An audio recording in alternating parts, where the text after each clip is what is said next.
Já está me olhando, amém? Está quase descansando. Deixa Deus ficar. Glória a Deus, boa noite, meus irmãos. Que a graça e a paz do nosso Senhor esteja com você, amém? Vamos orar para o Senhor falar conosco nessa noite. Quem quer ouvir a voz de Deus aí? Amém? Então peça a Ele aí no seu lugar, amém? Feche seus olhos, vamos orar. Senhor nosso Deus, Pai amado, Pai querido, Pai santo, mais uma vez nós agradecemos ao Senhor porque podemos estar aqui unidos e reunidos na Tua presença, Pai. Obrigado, Senhor, pela vida de cada uma das pessoas que fazem parte dessa congregação. Obrigado, Senhor, pela vida de cada um que está aqui nesta noite. Senhor meu Deus, que o Senhor venha estender as Tuas boas mãos de poder e de milagres sobre as nossas vidas, Pai. Senhor, nos ajude a viver segundo o Teu querer e a Tua vontade. Pai, fala conosco e nos dá discernimento dos princípios da Tua palavra, Pai, para que possamos ter uma vida que agrada ao Senhor. Queremos agradar ao Senhor mais e mais a cada dia de nossas vidas, Pai. Por isso, Senhor, oramos e pedimos, dá-nos ouvidos para Te ouvir nesta noite, Senhor, e que o Senhor venha falar conosco, que a Tua palavra venha ser como uma espada afiada dos dois lados, que a Tua palavra, Senhor, seja viva e eficaz em nós, Pai, que ela penetre no mais profundo do nosso ser, Senhor, Pai, nos dando capacidade de discernir coisas, Senhor, que estão lá no mais profundo da nossa alma e do nosso espírito, Senhor, e dos nossos pensamentos e dos nossos sentimentos. É o que eu te peço em nome de Jesus Cristo, amém, e graças a Deus, amém, meus irmãos. Dê uma forte salva de palmas para Jesus, aleluia, e pode sentar no seu lugar aí.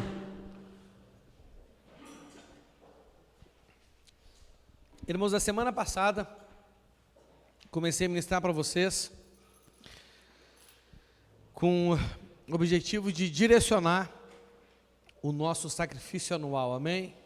É o nosso sacrifício financeiro que nós fazemos toda a última ceia do ano, e isso vai acontecer na ceia de dezembro, amém?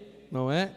Então é para mim te ajudar a direcionar você que quer fazer o sacrifício anual. Muito importante você entender que o sacrifício anual é algo que é uma decisão particular sua, amém?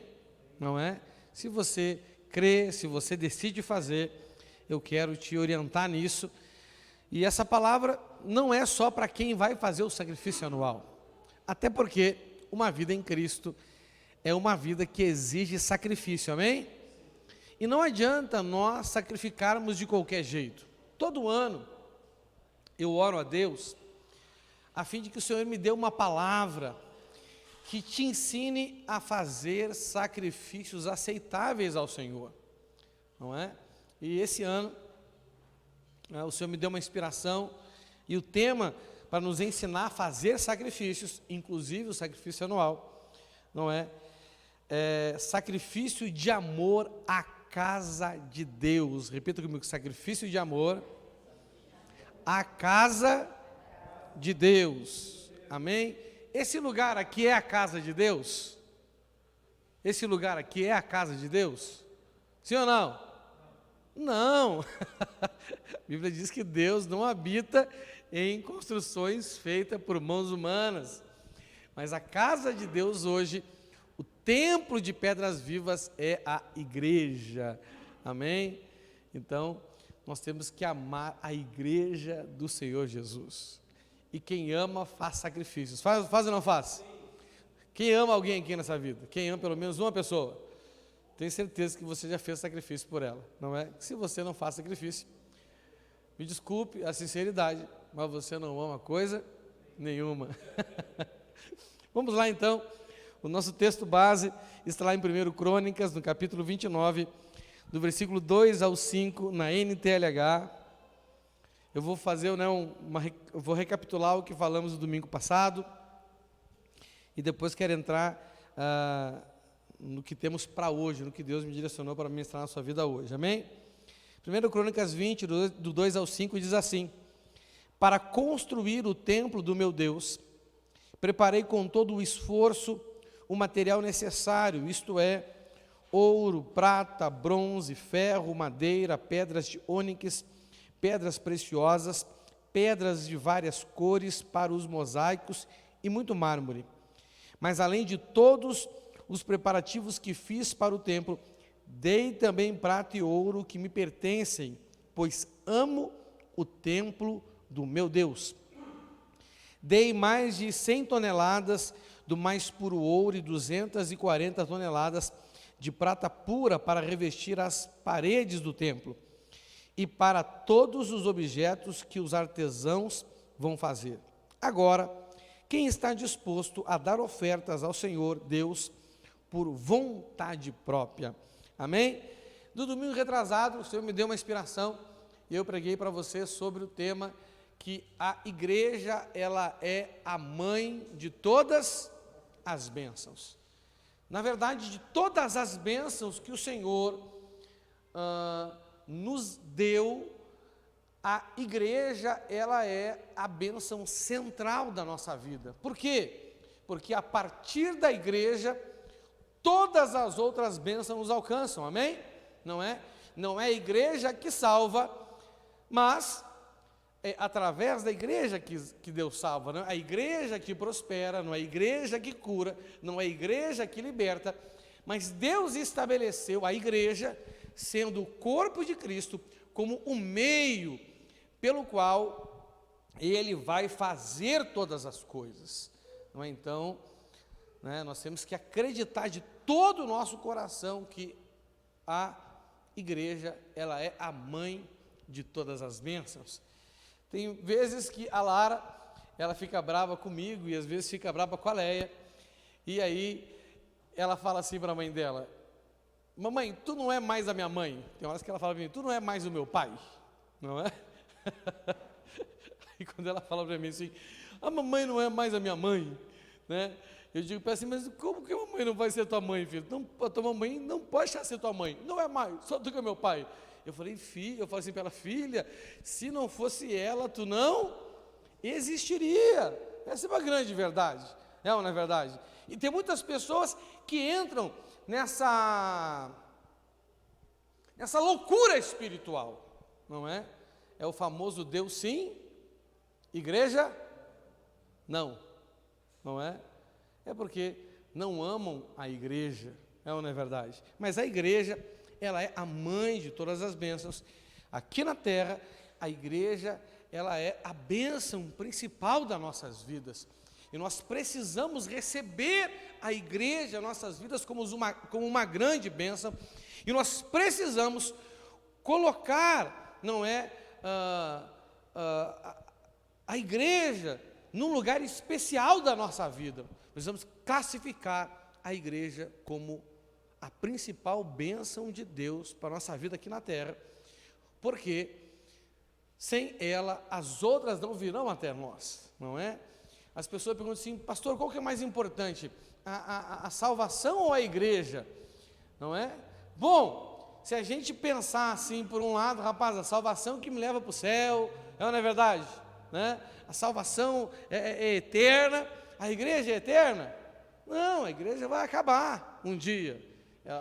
A igreja, ela teve dia para nascer e ela tem prazo de validade. Se pensar nisso, eu pensar: a salvação é mais importante. Mas a verdade é que sem a igreja há salvação?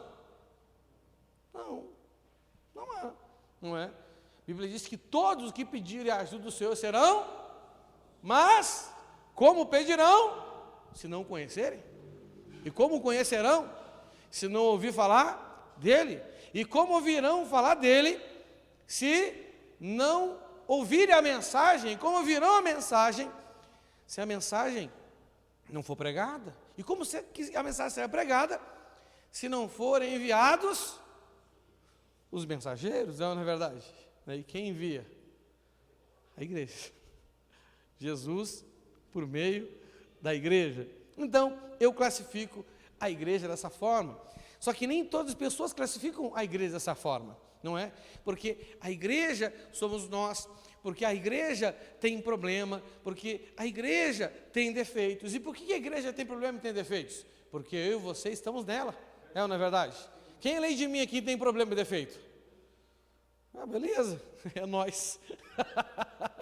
Mas Ele nos escolheu com todos os nossos problemas e com todos os nossos defeitos para sermos a igreja dele, o templo de pedras vivas, o lugar da sua habitação, o lugar da sua manifestação, a casa de Deus, a casa que não é construída por mão humana, mas é construída por Ele mesmo, pelo Espírito Santo, através das nossas vidas, amém? Então muitas pessoas, elas colocam às vezes a igreja como um lugar de cobrança, a igreja como um monte de coisa, né? Tem gente que diz que igreja é lugar de problema, tem gente que diz assim, não, igreja é lugar de fofoca, não é? Irmão, você tem que reclassificar a igreja na sua vida, não é? Você não deve classificar aquilo que Deus fez pela sua experiência com aquilo, mas acima de tudo por aquilo que Deus diz que isso é na sua vida, não é verdade? Tem gente, por exemplo, que chega à conclusão que casamento é um negócio muito ruim. Rapaz, esse negócio de casamento aí, né? Entendeu? Até os discípulos, uma vez, Jesus dando orientação para eles, falou assim, então é melhor não casar. O que eles pensam? Rapaz, casamento é um negócio difícil, meu irmão. Não é casamento, é um problema, né? Eles tiveram o conceito errado, não é verdade? Né? Às vezes a gente encontra problema, mas o que o casamento é? O casamento é uma bênção. A Bíblia diz que encontrou uma esposa, não é? Encontrou a benevolência do Senhor, não é? É uma grande realidade, não é? Agora não acredite, você que não é casado, que você vai encontrar no dia que você casou uma esposa. Nenhum homem casa com uma esposa, todo homem casa com uma mulher, e nenhuma mulher casa com um esposo, todo mulher casa com um homem, mas aí o homem tem que ajudar que a mulher que ele casou a ser uma boa, porque ela não sabe ainda, não é verdade? Ó, quando eu casei eu nunca tinha sido marido, eu já era um marido, o meu estado civil mudou, eu era solteiro, passei a ser casado, não é? Mas eu não sabia ser um marido, tive que aprender, não é verdade? Estou aprendendo, entendeu? Até hoje, você está entendendo? Não é? Então, independente das nossas experiências, nós temos que colocar a nossa vida, as coisas, no lugar que Deus estabeleceu para elas ocupar. E assim como a nossa família biológica, a nossa família espiritual, a igreja, tem que estar no lugar das principais bênçãos de Deus na nossa vida, não é? Nós não podemos reclamar das bênçãos de Deus, nós não podemos murmurar contra as bênçãos de Deus, nós não podemos rejeitar as bênçãos de Deus, porque se você rejeita, meu irmão, você está enrolado, principalmente aquela que é a mãe de todas as bênçãos, amém? E fazendo um comparativo com a segunda aliança, com a primeira aliança, nós vemos na primeira aliança que o zelo e o amor que um judeu tinha por Deus, não é? Era medido pelo zelo e pelo amor que ele tinha pela casa de Deus, pelo templo de Deus, não é? Quando nós lemos o Antigo Testamento, nós podemos perceber o zelo dos judeus pelo templo, não é verdade?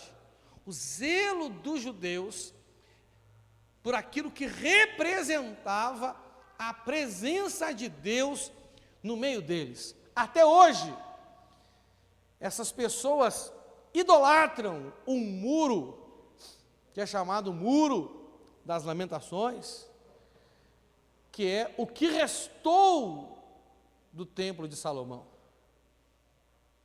E eles lamentam por quê? Porque de tudo aquilo que representava a presença de Deus na vida deles, E de tudo aquilo, por meio daquele tempo, eles podiam demonstrar o zelo deles pelo Senhor, a dedicação deles ao Senhor, o cuidado deles com o Senhor, a importância do Senhor na vida deles. Aquilo não existe mais, não é? A igreja é isso para a gente hoje. Na verdade, a igreja é mais do que isso para a gente hoje, não é? Lá em Hebreus, o escritor ele fala assim, Hebreus 9:11 fala assim: mas Cristo veio como grande sacerdote das coisas boas que já estão aqui, não é? A tenda em que ele serve é melhor e mais perfeita, e não foi construída por seres humanos. Ele está falando de quê aqui? Ele está falando de quê? Ele está falando da igreja em comparação com o templo, com o tabernáculo de Moisés, com o tabernáculo de Davi, com o templo de Salomão, com o templo de Herodes. É ou não é verdade? Não é? Ele está falando então aqui da igreja do Senhor Jesus, não é? Ele está dizendo que para ele a igreja é melhor e mais perfeita do que aquele templo. Ele não está dizendo que é perfeita, ele está dizendo que é mais perfeita, ou seja, atingiu um outro nível, o nível que a igreja de Jesus representa hoje, o nível espiritual que a igreja de Cristo representa, é um nível maior. Por quê? Porque o templo dos judeus era um lugar somente da manifestação da presença, mas a igreja, além de haver manifestação, a igreja é um lugar de habitação da presença de Deus, amém? Aleluia! Então nós temos que valorizar, nós temos que dar à igreja a importância que a igreja tem, e a igreja é o tabernáculo, não onde os homens simplesmente servem, mas Deus serve. Cristo, Ele é o sacerdote, e através de nós, através dos dons, através do Espírito dele em nós, Ele nos usa na construção desse templo, né? O apóstolo Pedro disse que nós somos 3 coisas desse templo. Ele diz que a gente é pedra do templo, ele diz que a gente é construtor do templo, e ele diz que a gente é o sacerdote do templo, não é? Pedras vivas, ou seja, pedras cheias da vida de Deus, construtores cheios da vida de Deus, e sacerdotes na ordem de Melquisedeque, cheios da vida e da presença de Deus, amém? Então, cabe a nós, a exemplo de Davi, nós prover tudo aquilo que é preciso para a construção do templo. Davi, ele foi um cara que preparou as coisas para o templo, ele desejava ter a honra de construir o templo, mas Deus não deu essa honra para ele, deu a Salomão, mas ele fez o que ele podia, ele preparou tudinho. Nós temos a honra de poder preparar tudo o que é preciso para a construção do templo, a construção da igreja, o templo de pedras vivas, amém? E também nós temos a honra de sermos os construtores, não é? Lá em Efésios 4:12 diz assim: ele fez isso para preparar o povo cristão para o serviço de Cristo, a fim de construir o corpo de Cristo, amém? E no texto de 1 Crônicas de 2:5 que nós lemos, nós vemos ali 3 coisas importantes para que nós possamos ser esses construtores do corpo de Cristo, não é? Nós temos que colocar em prática esses 3 princípios para preparar o que é preciso e também para usar isso na construção do templo de pedras vivas, amém? Então, 1 Crônicas 2:5, coloque aí para nós. Primeiro fala assim, para construir o templo do meu Deus, preparei com todo o esforço. Então, primeira coisa exigida aqui, não é simplesmente esforço, é todo o esforço. Muitas pessoas não se esforçam, poucas pessoas se esforçam, e ainda, um número ainda menor, se esforça ao máximo, né? Faz todo o esforço que ele pode fazer para realizar uma coisa, amém?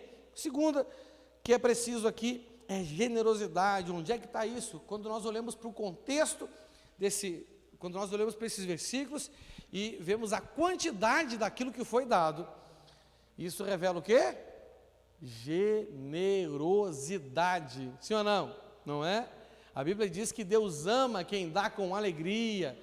A Bíblia diz que a generosidade é o fator de multiplicação que Deus usa para multiplicar a nossa sementeira. Ele diz que segundo a nossa generosidade, Ele multiplica as sementes que nós plantamos, sejam elas quais forem. Deus, Ele não quer que a gente faça por obrigação. A Bíblia diz que Ele não quer que a gente faça ou se dê, nem por tristeza, nem por obrigação. Deus ama quem faz as coisas com alegria, amém? Não é esse amor, não é o amor que Ele tem por todos, mas é um amor que representa aceitação. Fala assim, aceitação. Você sabe que Deus ama a todos, mas não vai aceitar a todos. Ele diz que não é todo mundo que me chama Senhor, Senhor, que vai herdar o reino. Quem tem direito à herança do reino dos céus? Aqueles que Ele aceita como filhos. Através do sacrifício de Cristo, Ele nos dá poder de sermos feitos, de termos uma transformação na nossa vida, para que nos tornemos aceitáveis a Ele. Então só não se torna aceitável a Cristo quem não tem Ele como a coisa mais importante da sua vida. Quem não coloca Ele no primeiro lugar. Amém? E o terceiro ponto aqui que nós vemos nesse texto aqui de 1 Crônicas 2, 29, 2 ao 5, é voluntariedade ou vontade própria. Ele fala assim, lá no finalzinho do versículo 5, coloque para nós, não é, por vontade própria, não é? Então, o que deve embasar o seu sacrifício anual deste ano, você que decidiu fazer ou está orando a Deus para ver se vai fazer, primeiro, você tem que dedicar todo o esforço para fazer algo ao Senhor, amém? Tem que ser generosidade. E segundo, tem que ser por vontade própria. Tem que ser por quê? Você vai ficar esperando Deus falar? Não, é por vontade própria. É ou não é verdade? Tem gente, meu irmão, que só faz se Deus pede. Por um lado, isso é bom. Mas por um lado, isso não é tão bom assim. Não é? Imagina você viver com uma pessoa que ela só faz algo para você se você pedir. Você pode pensar assim, pastor, eu já estarei no lucro, porque no meu caso, nem quando eu peço acontece. Eu te entendo, né? Eu entendo que essas coisas acontecem, não é? Mas é que Deus, Ele tem um padrão mais elevado, amém? Sim ou não? Né? Quando a gente ama de verdade, né, a gente quer fazer as coisas sem a pessoa precisar pedir, não é verdade? Não é? Sabe aquela pessoa que está procurando uma brecha? Você já conviveu com alguém ou conhece alguém que parece que está procurando uma brecha para te agradar? Não é? Espero que você tenha essa experiência, é agradável. Eu já tive pessoas na minha vida que elas procuravam uma brecha para me agradar. E, sinceramente, muitas vezes eu me sentia até constrangido com a situação. Você está entendendo? Eu vi que a pessoa ficava ali, né, procurando uma brecha para me agradar, e eu nem me achava digno daquela situação, não é? Mas o Senhor, Ele quer isso também, que você, se fizer, faça por vontade própria, faça para agradá-lo, amém?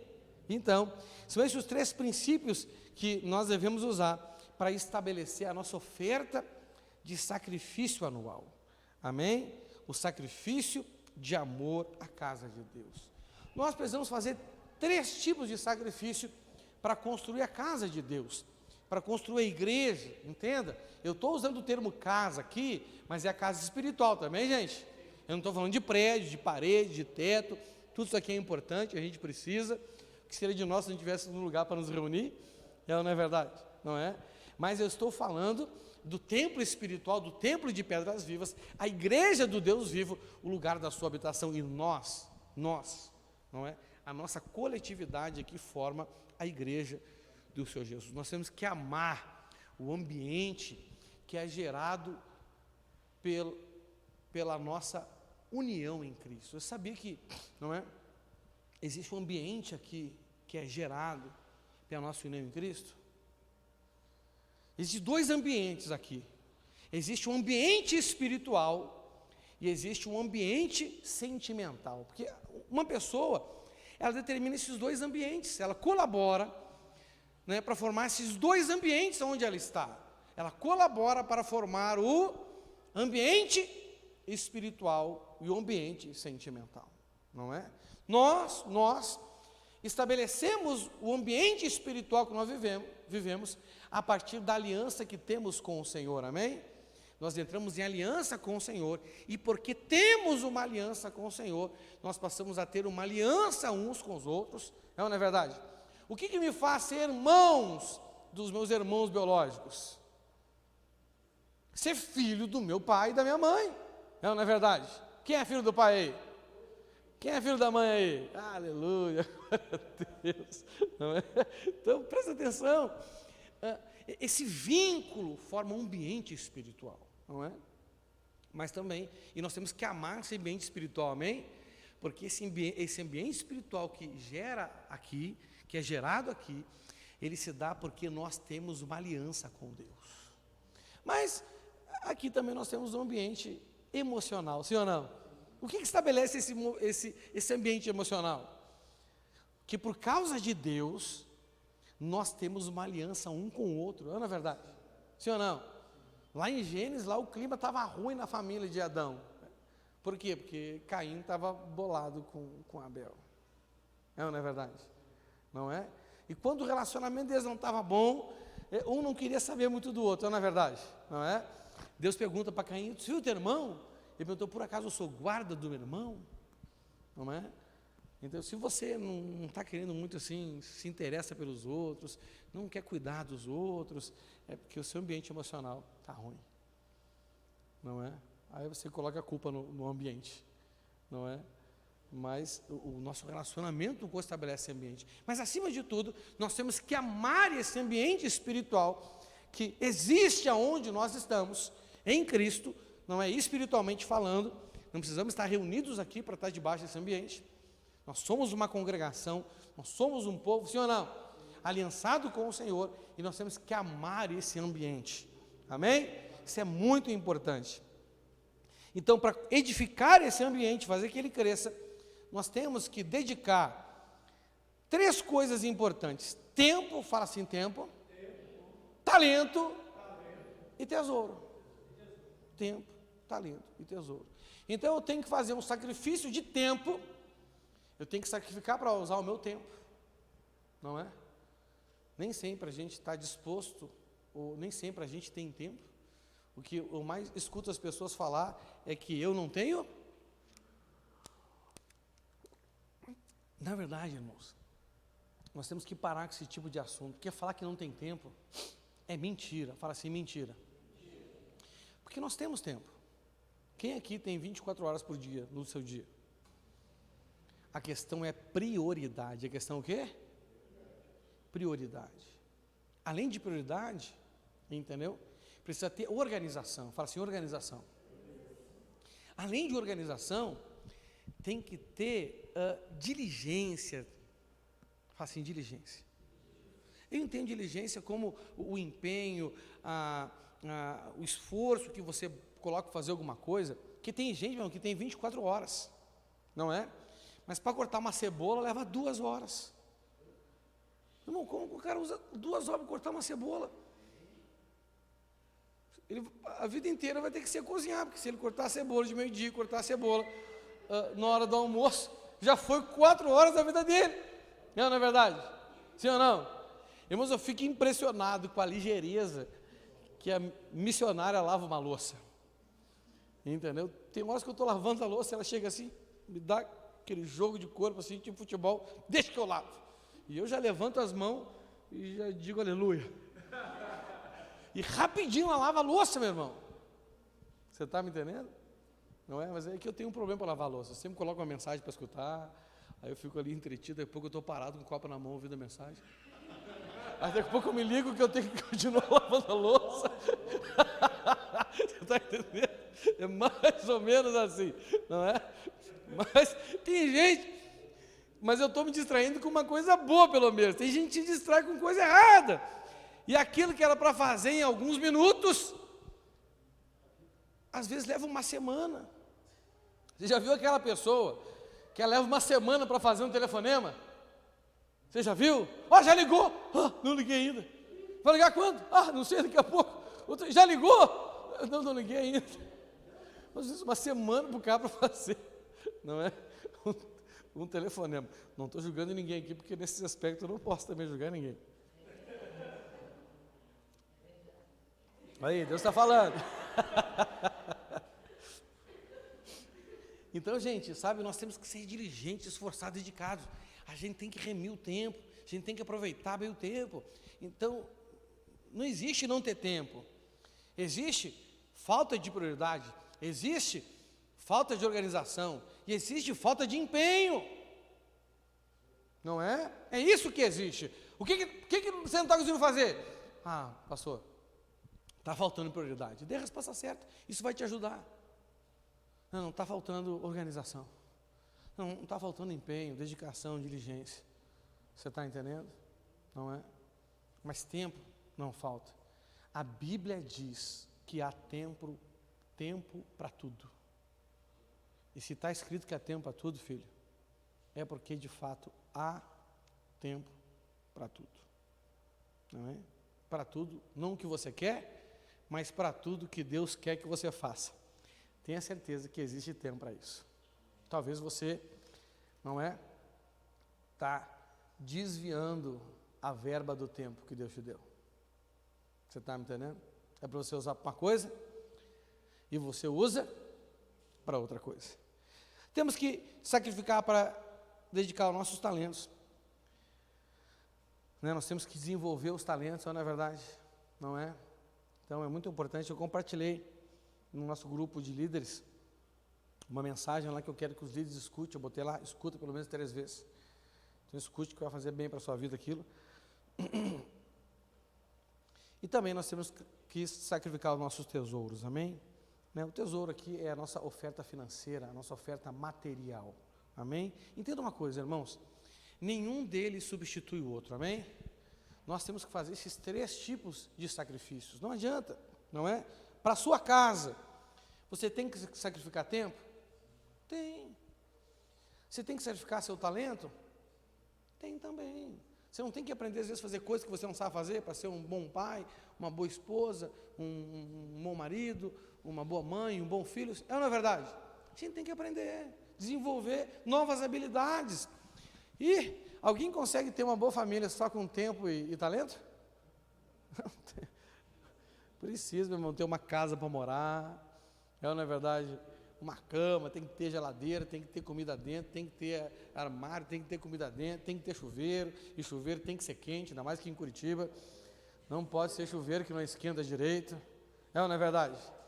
Chuveiro baratinho em Curitiba não funciona, você concorda comigo? Concordo. Não é? Porque no inverno esquenta muito, quer dizer, no verão esquenta muito, no inverno esquenta pouco. Bem assim, chuveiro barato em Curitiba, no inverno ele esquenta demais. Quer dizer, no verão ele esquenta demais e no inverno ele esquenta pouco. Misericórdia, né? Então, irmãos, nós temos que entender isso. Nenhum sacrifício substitui o outro. Nós precisamos dos 3, não é? Você tem que se esforçar, você tem que ser generoso, você tem que ser voluntário, você tem que ter a vontade própria para dedicar sacrificialmente o seu tempo, os seus talentos e o seu tesouro para a edificação da igreja. Amém? Embora a igreja seja um templo espiritual, nós precisamos de recursos materiais para construí-lo, sim ou não? Sim, não é? Porque Deus usa pessoas que necessitam de recurso espiritual. O nosso espírito precisa desse prédio aqui? Não, mas o nosso corpo precisa. O nosso espírito precisa desse microfone aqui? É o seu ouvido espiritual que está ouvindo agora a onda mecânica que está sendo aquela caixa de som ali? Não, é o seu ouvido, é a sua carne, entendeu? Mas como nós vivemos dentro de um corpo, a gente acaba precisando dessas coisas, não é verdade? Então nós precisamos de recursos financeiros, recursos materiais. E da onde que vem isso? Da onde que vem o tempo dedicado para a igreja? Vem de nós. Da onde que vem os talentos dedicados à igreja? Vem também de nós. E de onde que vem os recursos dedicados à igreja? Isso também de nós, né? Que nem Jesus mandou Pedro pescar para tirar da boca do peixe a moeda que estava na boca dele para prover aquilo que eles precisavam naquele momento, amém? Então um não substitui o outro. Se você quer ter de fato uma vida de crescimento com Deus, gente, você vai ter que decidir sacrificar essas três coisas. Pastor, de quanto em quanto tempo que eu tenho que sacrificar o meu tempo? Sempre, fala assim, sempre. Todo dia. Todo dia. Já para fazer o devocional, você já vai ter que levantar meia hora mais cedo. Levantar meia hora mais cedo no mínimo é um sacrifício. Não é verdade? Não é? Então, sacrifício de tempo é sempre, não é? E talento? Talento não é sempre, mas não é a todo momento que precisar, você vai ter que sacrificar o seu talento para a igreja, não é? Você vai ter que sacrificar aí, talvez semanalmente, 2, 3, 4 vezes por semana, às vezes, não é? E você também vai ter que sacrificar os seus tesouros, não é?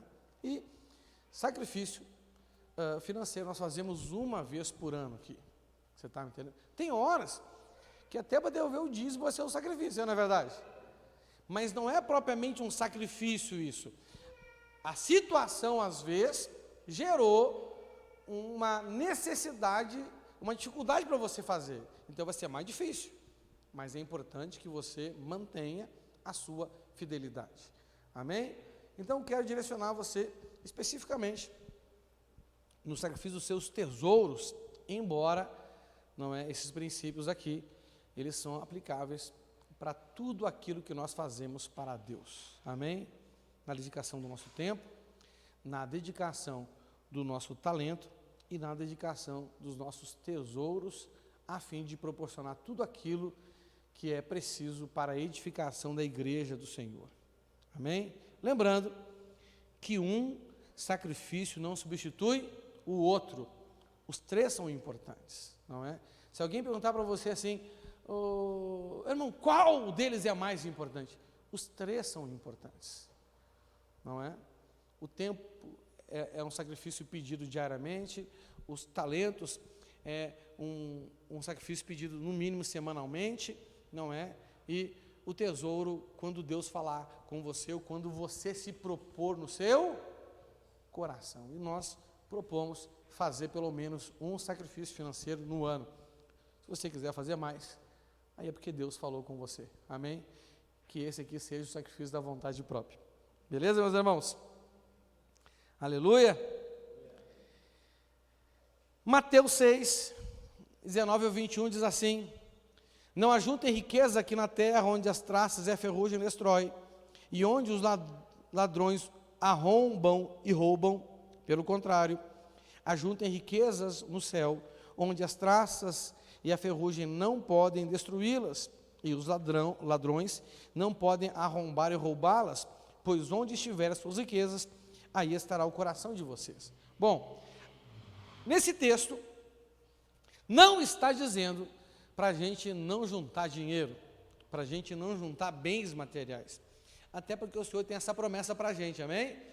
Ele diz que a gente emprestará e não pedirá emprestado, e só pode emprestar quem tem a mais do que precisa, não é verdade? Quem consegue acumular. A questão aqui não é o quanto que você consegue ou não acumular de bens materiais, a questão é que esse não pode ser o seu tesouro. Os bens materiais não podem ser as nossas riquezas. As nossas riquezas, elas são essencialmente riquezas espirituais, não é? A família é uma riqueza espiritual. Ela precisa de bens? Sim. A igreja é uma riqueza espiritual. Ela precisa de bens materiais, sim ou não? Sim. Mas a nossa riqueza está nos bens ou naquilo a quem os bens servem, não é? A nossa riqueza tem que ser a nossa família. Porque se a minha riqueza for a minha família, eu não vou ter pena em gastar meus bens materiais com ela. Se a igreja for outra riqueza minha, eu não vou ter receio em gastar meus bens, meus talentos e meu tempo com a igreja, amém? Isso é muito importante nós discernirmos. Não coloque o seu coração nos bens materiais. Os bens materiais servem aquilo que de fato para você deve ter valor, amém? E hoje eu quero falar do primeiro motivo. Eu falei que ia dar 3 motivos para você fazer o seu sacrifício ao Senhor, amém? Lembra disso? Eu vou dar o primeiro motivo. Eu quero só dar um aviso aqui aos navegantes. Eu vou pregar de um tema, meu irmão, que eu não me sinto nada confortável em pregar, não gosto de pregar. Sempre que eu tenho que pregar sobre isso, eu faço aquela oração: Pai, afasta de mim este cálice, mas seja feita a vontade, não a mim. E por que eu não gosto de pregar? Porque é muito fácil você ouvir eu pregar o que eu vou pregar agora, e você achar que eu estou querendo puxar brasa para o meu assado, mas não é. Na verdade, irmãos, o que eu vou ensinar para vocês hoje é um princípio muito importante para a sua vida espiritual. Eu acredito o meu crescimento em Cristo há muitas coisas, mas eu entendo que isso que eu vou passar para vocês aqui hoje foi uma chave poderosa de Deus na minha vida que gerou crescimento em mim. Você está entendendo? Então eu quero dividir com você. Então vamos falar do primeiro motivo que você deve fazer sacrifícios, tanto de tempo, de talento, como também dos seus tesouros, não é? Que é o que nós vamos ofertar na ceia do mês que vem. Então, irmãos, quem ama a igreja, ama seus pastores e líderes. Fala assim: quem ama a igreja, ama seus pastores e líderes, não é? Irmãos, a igreja, ela é a mãe de todas as bênçãos. Eu entendo que ela é uma bênção muito importante na nossa vida, a mais importante aqui na terra, porque sem ela nós não teremos as outras, amém? Agora, dentro da igreja existem outras bênçãos que, na verdade, representam o que a igreja é na nossa vida, amém? E de tudo que nós encontramos à nossa disposição dentro da igreja, não é? Dentro desse templo de pedras vivas, não aqui simplesmente, né? Mas dentro da igreja, irmãos, nada é mais importante do que os pastores. Você está entendendo?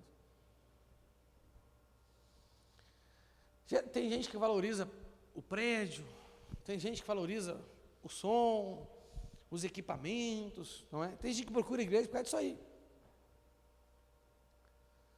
Nada contra, tudo isso é importante, tudo isso tem o seu lugar, não é verdade? Mas, meu irmão, na minha vida, o que foi mais importante na igreja do que os pastores que cuidavam de mim? Não é? Ah, Deus. Mas Deus está num lugar onde não tem gente? Não. Para Deus estar ali, na sua presença manifesta, para Ele fazer o que Ele faz na sua vida através da igreja, tem que ter pelo menos 2 ou 3, porque Deus está em tudo que é lugar. Mas tem gente morrendo em tudo que é lugar. Mas tem gente sendo dominado pelo diabo em tudo que é lugar. Não é verdade? Mas tem gente, né, se drogando, acabando com a sua vida em tudo que é lugar. O que faz a diferença é um lugar onde há pessoas através de quem ele age. Isso faz diferença. Você está me entendendo? Isso faz diferença, não é? Irmãos, e os pastores da igreja, os líderes da igreja, irmãos, são as coisas mais importantes que nós encontramos dentro da igreja. E nós encontramos primeiro eles do que Deus. Não é verdade? Primeiro eles do que o Espírito Santo. Você está me entendendo? Não é?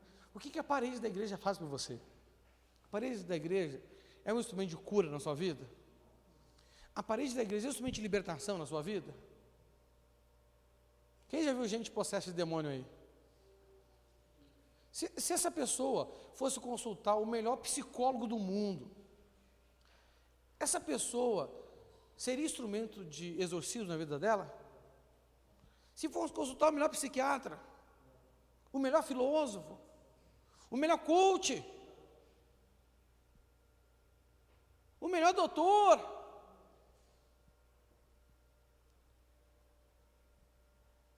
não é verdade? Quando eu era parceiro em Porto Alegre, eu já contei essa história aqui, vou contar de novo, até porque eu só tenho um testemunho, não posso inventar outro, não é? Nós ganhamos uma família bem abastada para a igreja, estão lá até hoje, entendeu? E o homem, na terceira ou quarta vez que ele foi à igreja, ele pediu falar comigo, e ele falou bem assim para mim, assim, ele é um advogado, ele falou assim: pastor, eu posso ter a casa que eu quiser, eu posso ter o carro que eu quiser, e eu posso ter a mulher que eu quiser, entendeu? Eu pensei, rapaz, se eu fosse do mundo eu sentia inveja agora, mas eu não era mais do mundo, não é? Não sentia inveja. Ele falou para mim, só que eu tenho vontade de me matar. Você está entendendo?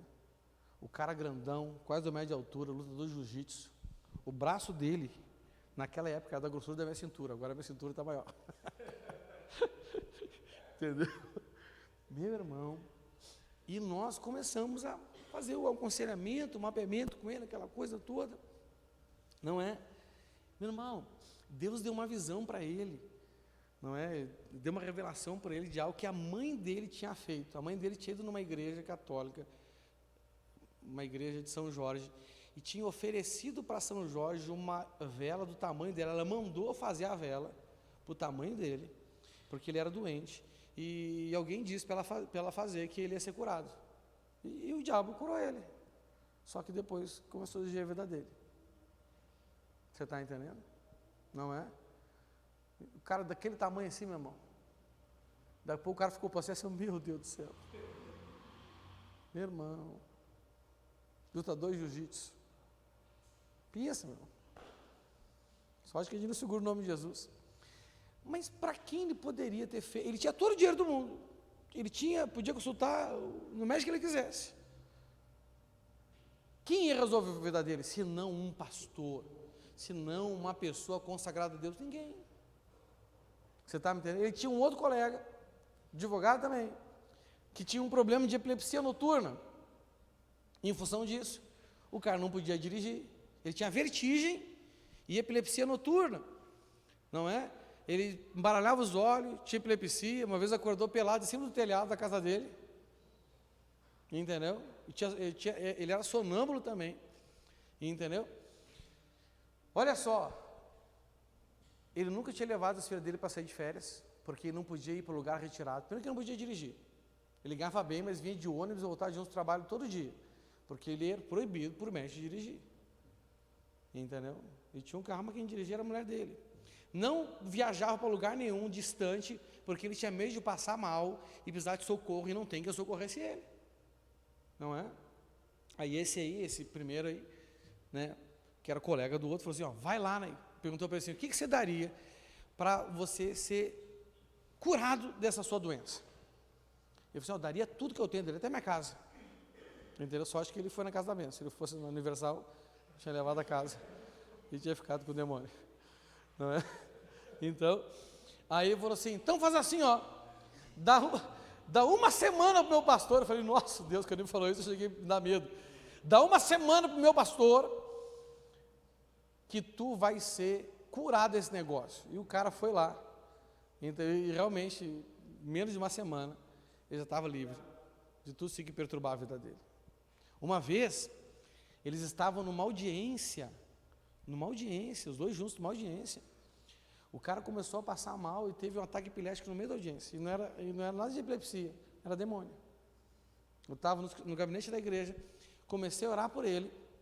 Ele caiu no chão, começou a tremer, babar, assim, aquela baba branca de epilético, sabe? E, entendeu? E na hora eu olhei e repreendi, demônio de epilepsia. O demônio parou e fazia, me descobriu. Eu falei, demônio, já era. Você está entendendo? E foi liberto. Você está entendendo? Foi um processo, não é? Ali árduo, foram, né, alguns dias orando por ele, em jejum, oração, não é? Para que ele fosse liberto. Gente, é um pessoal que tinha dinheiro. Mas que dinheiro do mundo eles podiam pagar para isso? Nada. A maioria das pessoas que frequentam uma igreja não tem noção do que bênção é ter um pastor na sua vida, ter um líder na sua vida que se dedica exclusivamente para cuidar de você. Quando você nem sabe que você está sendo cuidado, você está sendo cuidado. Você está me entendendo? Eu não gosto de falar, e não vou falar, porque senão vão achar que a gente está querendo se aparecer. Mas mesmo se eu contasse para você toda vez que Deus falou para eu orar para você, toda vez que Deus me dá uma direção a seu respeito, meu irmão, você achar que eu estou querendo promover, mas não é. É uma grande realidade. Os líderes também, tenho certeza, né, que eles também têm as suas experiências nessa área. Amém? Então, quem ama a igreja, ama os seus pastores. E os pastores, os líderes, eles são um dos grandes motivos para você sacrificar. Por que eu digo que isso aqui foi, eu creio, a principal chave do meu crescimento na minha vida? Irmãos, quando eu fui para a igreja, cara, Deus colocou no meu coração um amor pelo Abraão que é fora do normal. Eu nunca tinha amado ninguém como eu amei ele e amo até hoje. Entendeu? Abraão tem um lugar especial na minha vida que não tem ninguém que tire o lugar dele da minha vida. Não tem. Não tem. Muito antes de amar a Deus, eu amei ele. Muito antes de ter um compromisso com Deus, eu tive um compromisso com ele. Muito antes de eu pensar em servir a Deus, surgiu no meu coração um desejo de servir a ele. Não é? Eu já contei meu testemunho. O Abraão foi o primeiro homem na vida que disse que me amava. Eu nunca tinha ouvido isso do meu pai. Primeira vez que ele me falou isso, eu achei estranho. Eu era uma pessoa que eu tinha uma aversão ao toque, eu não gostava de que ninguém ficasse botando a mão em mim, eu não gostava de receber abraço, porque eu não fui criado dentro desse ambiente, não é? A minha mãe, sempre foi uma pessoa atenciosa, mas ela tinha que trabalhar de manhã, de tarde, de noite, para sustentar 4 filhos de um pai meio doido. Então, tipo assim, ela ficava muito tempo fora trabalhando, não é? Mas o meu pai nunca foi um pai de dar afeto, de dar elogio, de dar carinho, de dar uma palavra positiva, de dar uma palavra de incentivo. Você está me entendendo? O pouco tempo que a minha mãe tinha para ficar em casa, ela tinha que lavar a roupa para fora, ela tinha que limpar a casa, tinha que cuidar da gente. Você está me entendendo? Não é? Então, tipo assim, ela tinha pouco tempo. Ela é uma pessoa carinhosa, mas ela tinha pouco tempo para ficar sentada com a gente. Eu não tenho memória da minha mãe sentada comigo vendo TV. Eu não tenho memória da minha mãe sentada comigo fazendo carinho em mim, me alisando de alguma forma. Por quê? Porque ela estava sempre fazendo alguma coisa.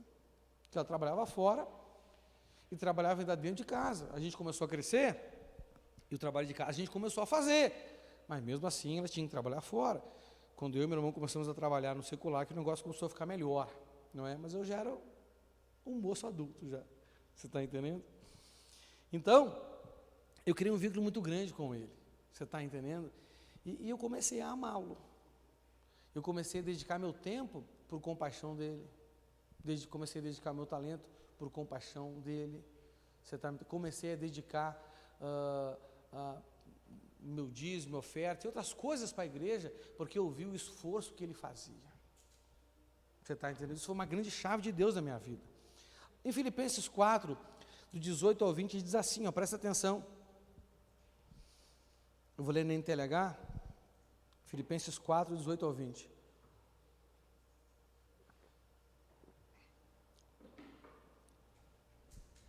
O apóstolo Paulo dizendo assim, ó, aqui está o meu recibo de tudo que vocês me enviaram e que foi mais do que o necessário.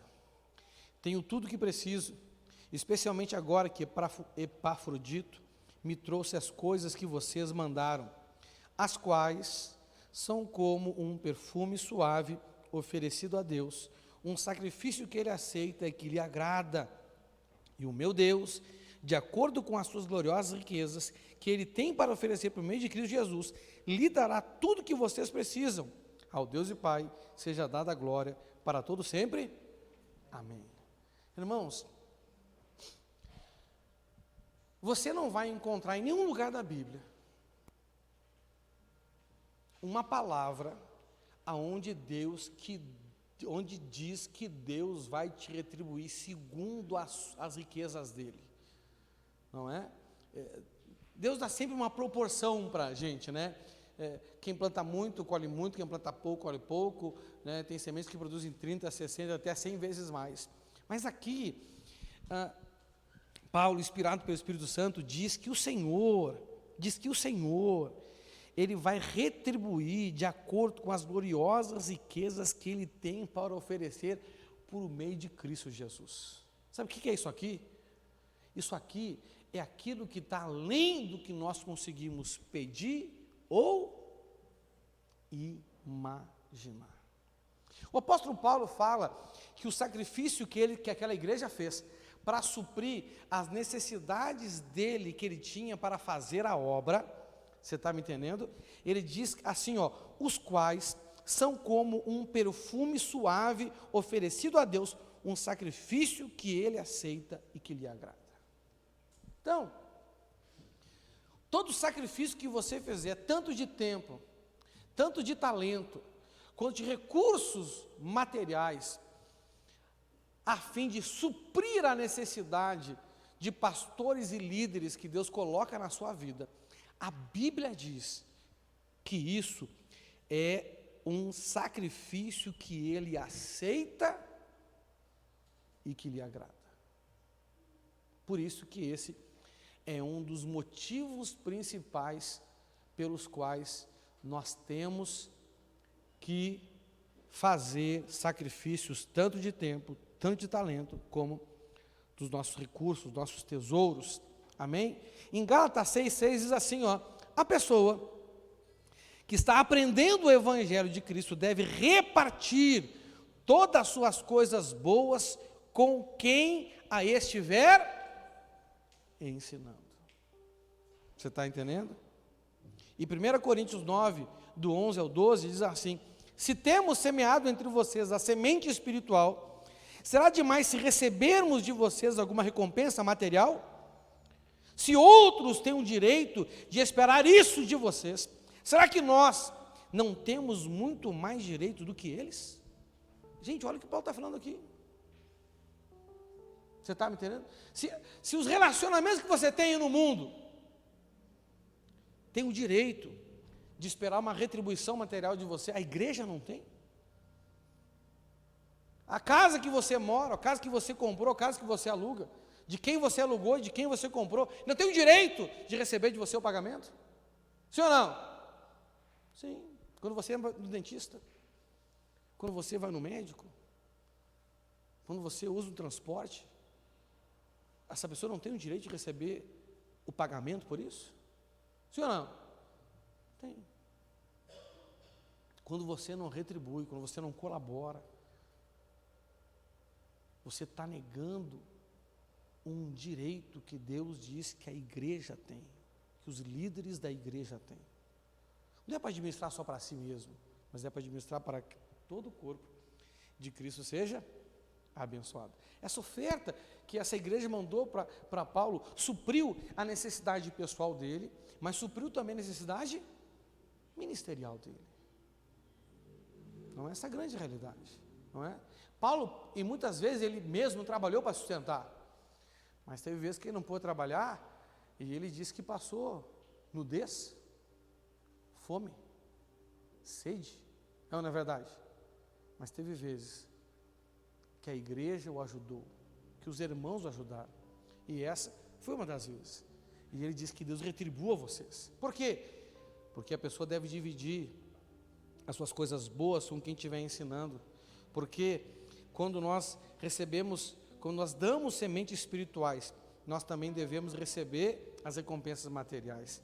Versículo 12 de 1 Coríntios 9, se outros têm o direito de esperar isso de vocês, será que nós não temos muito mais direito do que eles? No entanto, nós não temos usado desse direito, pelo contrário, temos aguentado tudo para não atrapalhar o Evangelho de Cristo, não é? Você não vai ver ninguém exigindo esse direito. Todo líder tem, todo pastor tem, ninguém exige. A gente ensina, e você de forma voluntária, por vontade própria, faz, se quiser. Amém? Agora, o que impede as pessoas de praticar esse princípio? O que impede a maioria das pessoas de terem compaixão pelos seus líderes, de terem amor pelos seus pastores? O que impede? Por que nós vemos as pessoas com tanta resistência? Não é só o mundo que tem resistência. O mundo é normal ter resistência. A resistência do mundo não nos atrapalha. O que nos atrapalha é a nossa própria resistência como igreja. A resistência do mundo em dizimar, ofertar, nos atrapalha financeiramente? O que nos atrapalha financeiramente?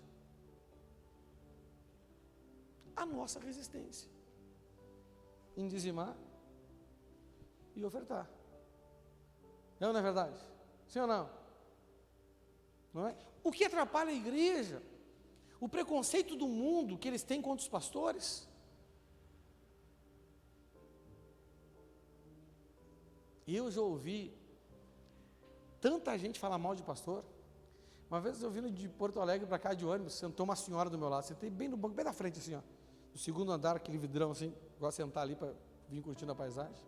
Sentou uma senhora, pediu licença do meu lado e começou a falar, começou a puxar. Sabe que as veinhas gostam de conversar com a gente?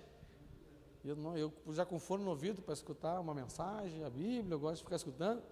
Aí, né, por consideração, desliguei e comecei a dar atenção para ela. E ela começou a falar daqui a pouco, ela não começou a falar mal da igreja? Ela olhou para mim e falou, não gosto de igreja. Eu falei, é? Eu falei, nossa Deus.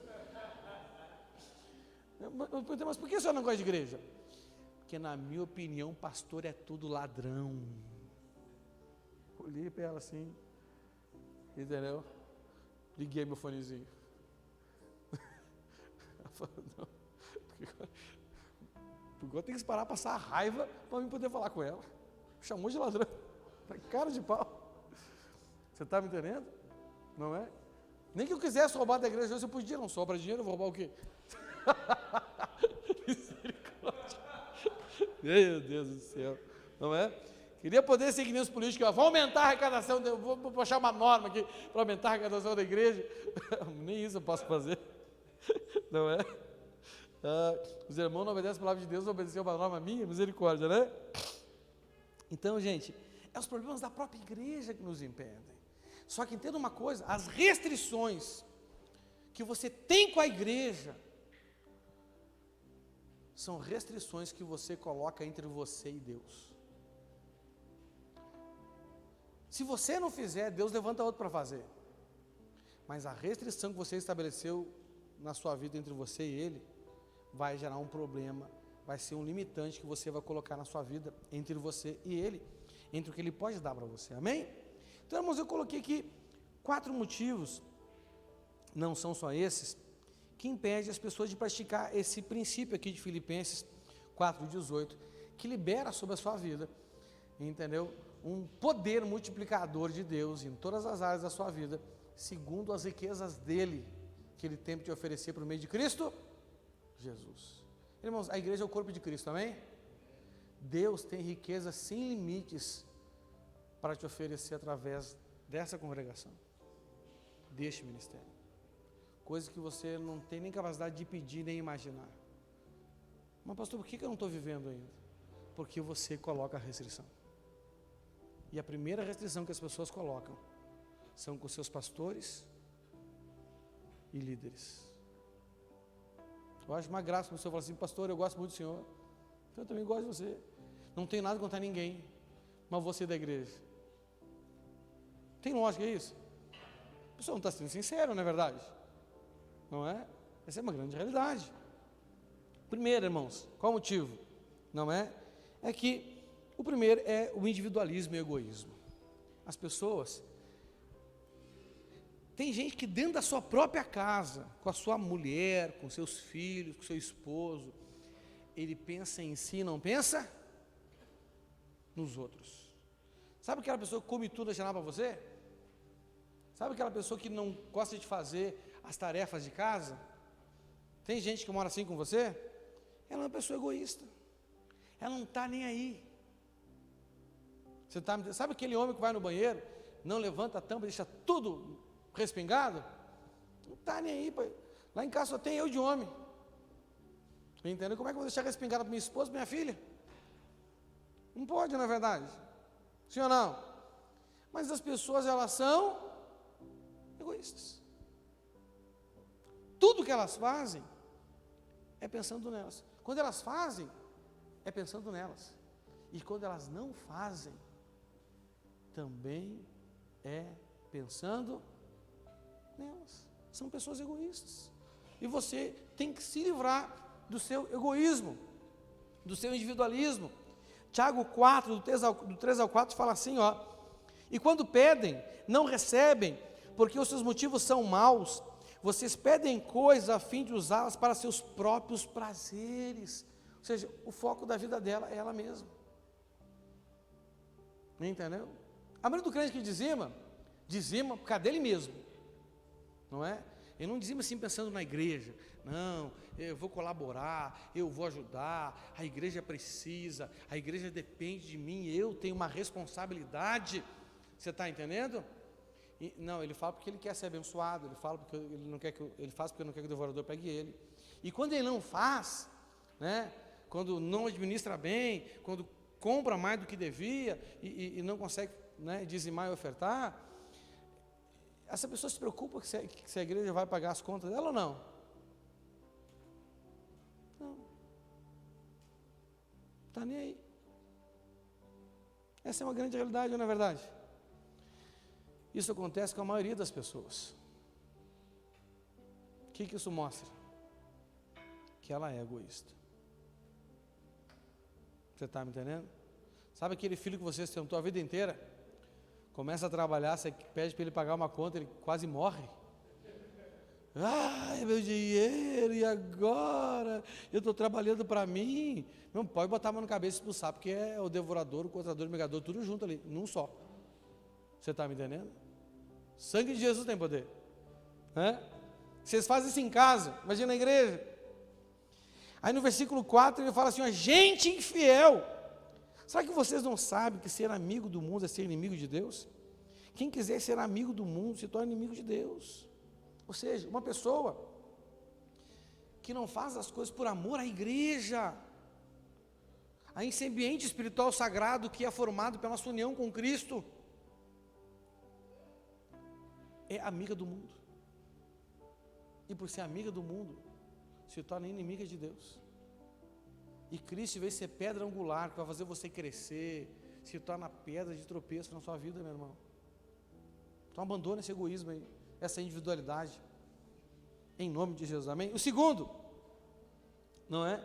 Por que as pessoas não cumprem o princípio aqui que nós aprendemos em Filipenses 4, 18 ao 20? Porque elas não dão o valor devido aos pastores e líderes.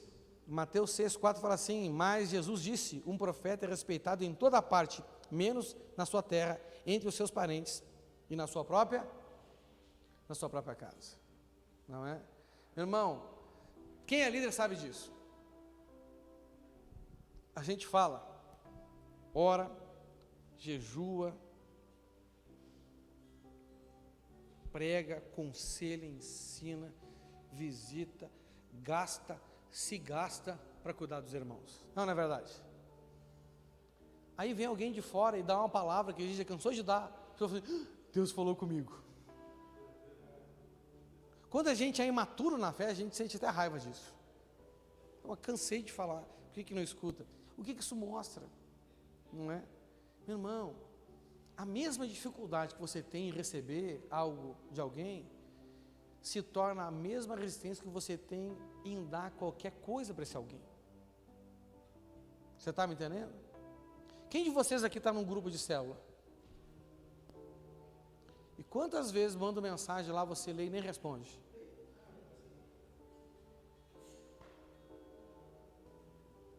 Irmão, isso não é só você, líder de célula. Você acredita que no meu grupo de líder de célula acontece isso? Os irmãos lê lá, cara de pau bonitinho. Entendeu? Eu largo o telefone, dou uma volta, vou na porta, tomo um café, antes de dar uma resposta, porque, rapaz, como é que a pessoa lê minha mensagem e não responde, cara? É falta de consideração, falta de respeito, não é verdade? Eu quero dar quem quer um conselho meu aqui? Mas se você está num grupo e você não quer responder a mensagem daquele grupo, sai dali. Você lê a mensagem e não responde, meu irmão. Falta de consideração, falta de respeito. Você está dizendo com todas as letras que essa pessoa não tem importância para você, porque você desconsidera.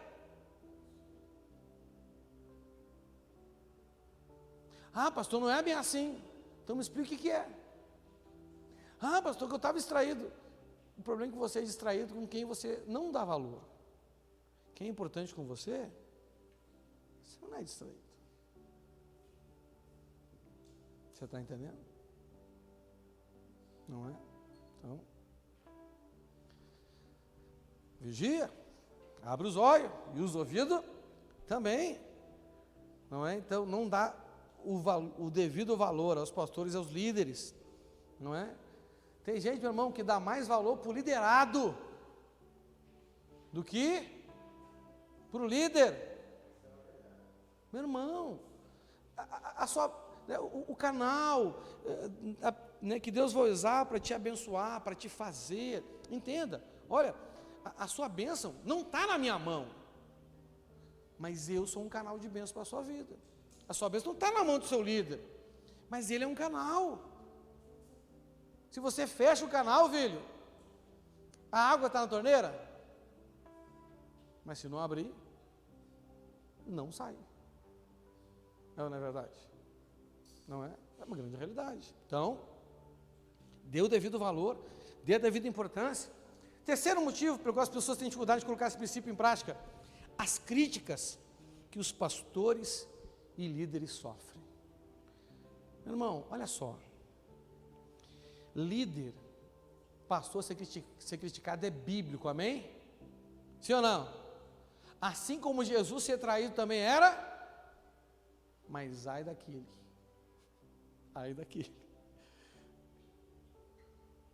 que foi usado para cumprir essa profecia. Há uma profecia na Bíblia, há um aviso: ei, eles vão falar mal de você, eles vão criticar você, eles vão ser injustos com você. Mas a pergunta que eu tenho para fazer para você: você quer ser a resposta dessa profecia? Ô, pastor, eu daria tudo para ser um dos 12 de Jesus, nem que eu fosse o Judas. Ah, não, filho, não. É melhor não ser, não é verdade? Sim ou não? É melhor não ser. Você sabe que a principal fonte de frustração dos nossos filhos e dos nossos liderados são os comentários negativos que a gente faz sobre a nossa liderança. Você sabia disso? Todo mundo sabe. Mas todo mundo continua praticando. Então as críticas fazem gerar restrição, gerar problema. E a gente começa a fechar o coração. Mateus 10, 24 e 25 diz assim: nenhum aluno é mais importante que o seu professor, e nenhum empregado é mais importante que o seu patrão. Portanto, o aluno deve ficar satisfeito em ser como o seu professor, e o empregado em ser como o seu patrão.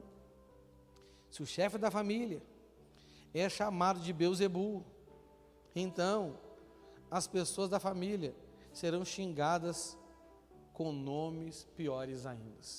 Irmão, eu vou dizer uma coisa para você. Eu não cheguei nesse nível de rejeição, que nunca ninguém me chamou de demônio. Já me chamaram de endemoniado. Esse pastor deve estar endemoniado, isso já. Mas nunca ninguém me chamou de demônio ainda. Ou se já pensou que eu era, não contou para mim. Não é? Sempre que eu leio aquele texto aqui, que Satanás era bonito, eu sempre aviso que eu não sou ele. Para você não confundir. Não é? Uma brincadeira à parte, mas a Bíblia diz que tem pessoas que vão rejeitar. Que tem pessoas que vão criticar sem motivo. E a maioria das pessoas que criticam seus líderes, elas criticam, não é nem por aquilo que viram, é por aquilo que ouviram. Você está entendendo? Todo líder tem defeito, todo. Todo líder tem problema, todo. Mas entenda uma coisa, meu irmão, se ele está ali, é porque alguma coisa de bom que você precisa, ele tem também. Então que seus olhos sejam bons, que você não veja a escuridão, mas que os seus olhos sejam a luz para o seu corpo, porque se eles virarem trevas, a sua vida vai cair em escuridão. Amém? E essas críticas geram o quê? Geram desconfiança da motivação do seu líder. Você pode estar pensando assim, mas eu acho que o missionário está pregando isso porque ele quer que eu dê o sacrifício. Não. Eu estou pregando isso para você dar o sacrifício do jeito certo. Deus fazer com você o que Paulo disse.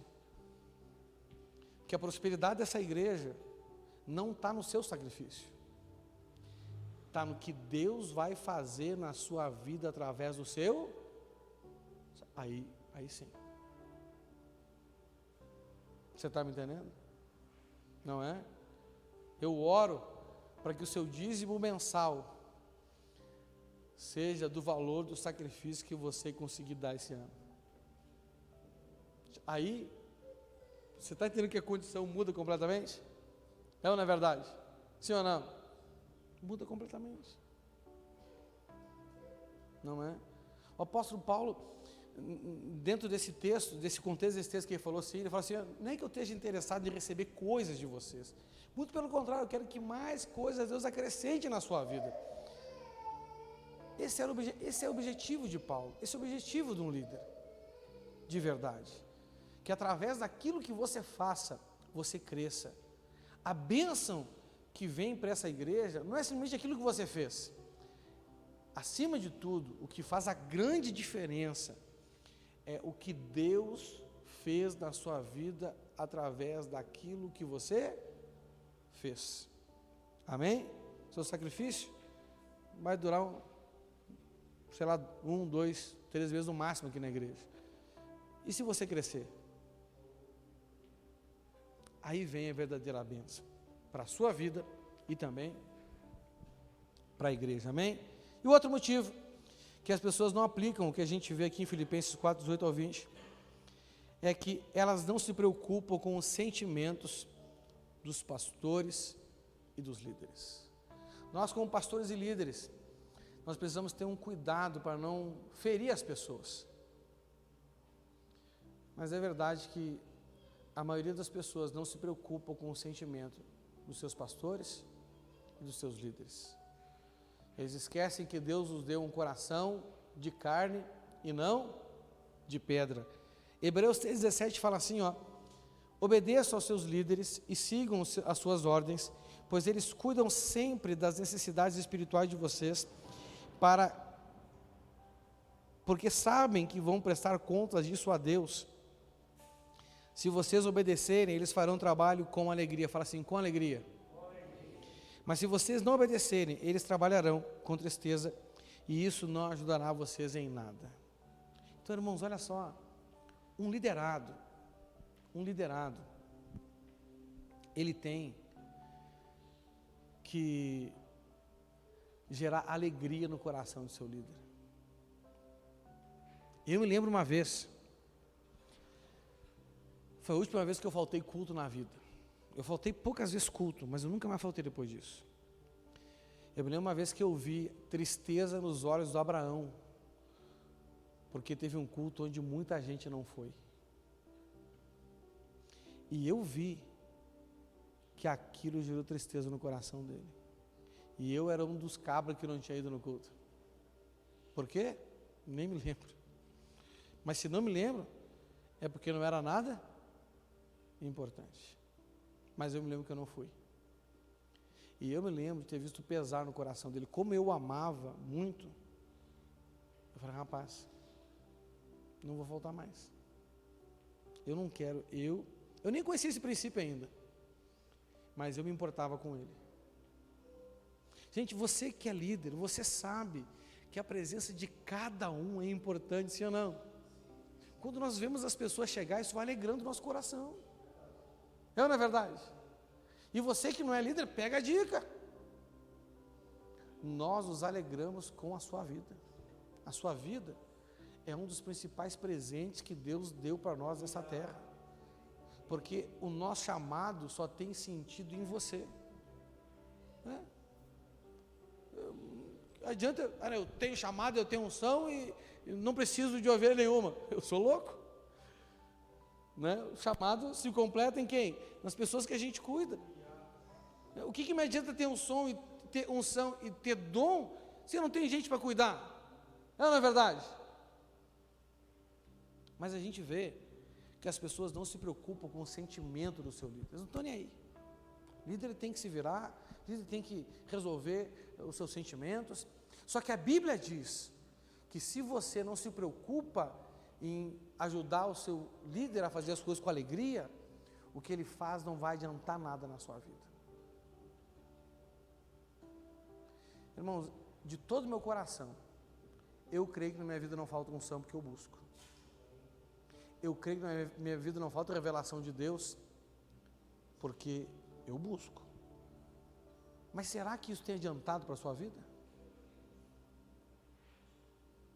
Se você não se preocupar, se eu estou ou não estou alegre, se o seu líder está ou não está alegre, a Bíblia diz que isso não ajudará você em nada.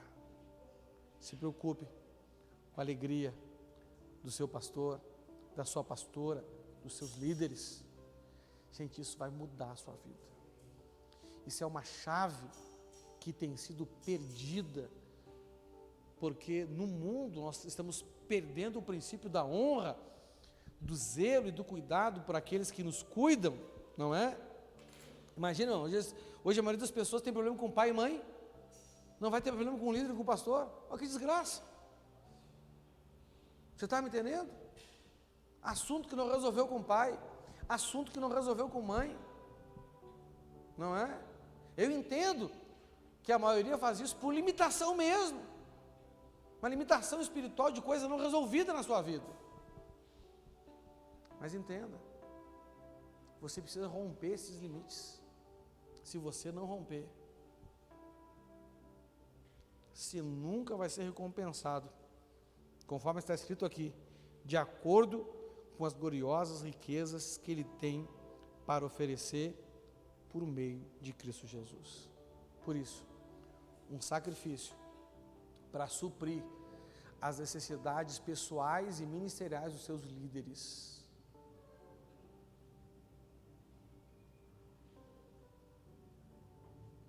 É um sacrifício que Deus aceita.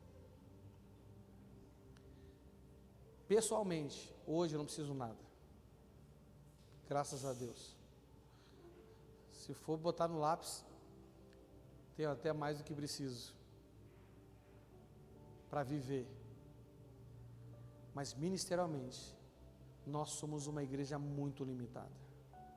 Muito limitada. Nos falta recurso para muitas coisas. Porque nem todo membro aqui é dizimista. Olha, às vezes a igreja cheia, rapaz, nem todo mundo aqui é dizimista. A maioria não é. Dos que são, a maioria não são constantes. Dizima 1, 2 meses, falta 2, 3, 4 e aí por diante. Isso dá para contar nos dedos aqui da igreja. Membros que são fiel dos 12 meses por ano.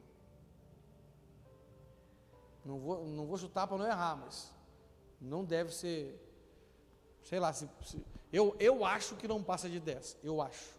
Mas depois a gente pode ir lá no relatório, lá, né, não é? Mas, cara, é difícil alguém que consegue dizimar os 12 meses. Entendeu? De oferta, nossa igreja é uma igreja muito ruim. Você está entendendo? As pessoas gastam mais da cantina quando tem do que da oferta. Elas gostam mais do pastel do que da igreja. Verdade. Olhe para você com esses olhos. Você ama a igreja? Se você ama a igreja, você ama os pastores e os líderes da igreja. Se você não ama os pastores e os líderes da igreja, você não ama a igreja.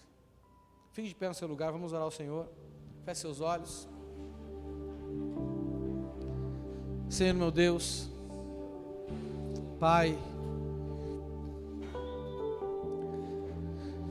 nós precisamos amar a Tua igreja, Senhor. Nesta noite nós queremos confessar ao Senhor que nós não amamos a Tua igreja como deveríamos amar. Muitas vezes, Senhor, nós não estamos aqui por causa da Tua igreja, estamos aqui por nossa causa.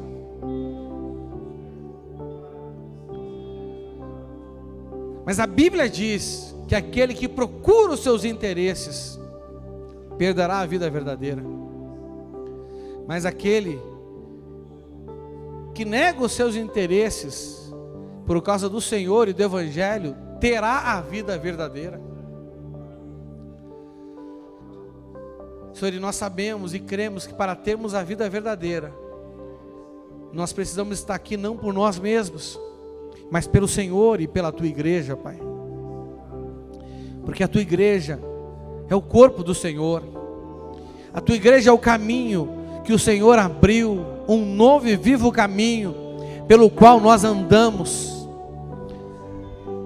A Tua palavra diz que em Ti nos movemos, e estamos em Ti quando fazemos parte da igreja espiritual, quando temos um compromisso poderoso com o Senhor. Oh Espírito Santo, nos perdoe, Senhor, nos perdoe, Pai. Senhor, ajude-nos a restaurar em nós o amor pela Tua igreja. Senhor, ajude-nos a restaurar o amor por nossos pastores, por nossos líderes, Senhor. Senhor meu Deus, ajude-nos, Senhor, a vencer o individualismo e o egoísmo. Ajude-nos, Senhor, a discernir o valor que um pastor e que um líder tem na nossa vida. Ajude-nos, Senhor, a vencer as críticas, Pai. Satanás, ele sempre tenta ferir os líderes e os pastores para que as ovelhas se dispersem, Pai. Nós conhecemos essa estratégia, mas mesmo sabendo quantas vezes somos instrumentos de crítica e de palavras que ferem a imagem dos pastores e dos líderes na vida das outras pessoas e até na nossa própria vida, Senhor. Senhor, nos perdoe, Pai, porque nos deixamos usar pelo maligno para que as ovelhas acabem se dispersando, Senhor. Senhor meu Deus, nos perdoe, Pai. porque nós não nos preocupamos com os sentimentos dos nossos pastores e líderes, Senhor. Se eles estão alegres, se eles estão tristes, se eles estão motivados, se eles estão desmotivados, se eles estão esperançosos ou sem esperança. Senhor, meu Deus, nos perdoa, porque reclamamos tanto, muitas vezes, mas nós mesmos não damos aquilo que pedimos, Senhor. E a Tua palavra diz que nós temos que fazer para os outros aquilo que nós queremos que os outros façam para nós mesmos. Oh, Espírito Santo, nos ajude a ser uma igreja melhor, amando mais a Tua igreja, amando mais os pastores e os líderes da Tua igreja, Pai. Senhor meu Deus, e que nesse sacrifício final que vamos oferecer ao Senhor, na próxima ceia, Senhor, seja fruto do amor que temos pela Tua igreja, do amor que temos, do cuidado que temos com os nossos pastores e com nossos líderes, Senhor. É o que nós Te pedimos, em nome de Jesus Cristo. Aleluia, aleluia. Dê uma forte salva de palmas ao Senhor, em nome de Jesus. Aleluia. Graças a Deus. Meus irmãos, que a semana seja uma semana poderosa, de muitas bênçãos na sua vida, amém? Deus te abençoe. Nosso culto está encerrado. Não sabe se nos dá um abraço.